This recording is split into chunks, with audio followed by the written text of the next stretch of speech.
My name is Shawn, and I'm here to talk a little bit about our recent publication focusing on penicillin allergy.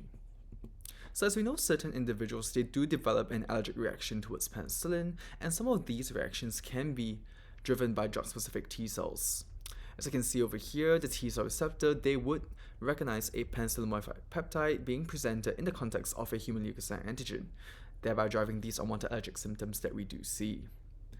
Some penicillins out there, like benzoyl penicillin, amoxicillin, and flucloxacillin, they are considered beta-lactam antibiotics because of this highly reactive beta-lactam ring that they contain. This allows them to modify molecules by this process that we refer to as haptenation, and some molecules that can be modified by penicillins are free amino acids, peptides on the human leukocyte antigen, or even proteins, which have been characterized for the past few decades.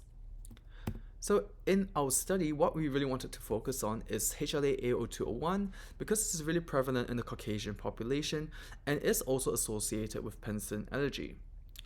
To do that, we apply a immunopeptidomic workflow of cells that have been treated with benzoyl penicillin to isolate peptides from them.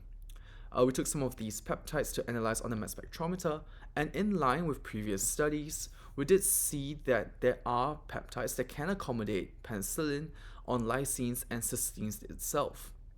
But what I think is really exciting about this study is that we were able to show that the majority of these penicillin-modified ligands are being accommodated in a cysteine BP adduct, making up 76.4% of all modified ligands within the A2 immunopeptidome. With the remaining ligands that we did isolate, we carried out some functional T cell assays by stimulating a reporter cell line that expresses a penicillin-specific T cell receptor. As you can see over here, this T cell receptor is reactive to the peptides that we did isolate from the A2 cell line, but after we treated the same peptides with TCEP that reduces the disulfide bonds, we saw a significant decrease in T cell activation, suggesting that whatever this T cell receptor is recognizing is sensitive to cysteine reduction in line with the recognition of a cis-BP adduct.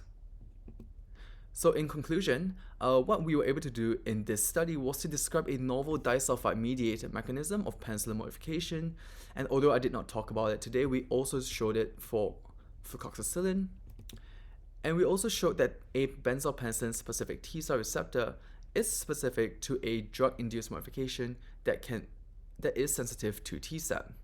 And what's even more exciting is that we also found this T cell receptor in an allergic patient. So with that, thank you for your time, and happy to answer any questions if you want to shoot us an email. Cheers.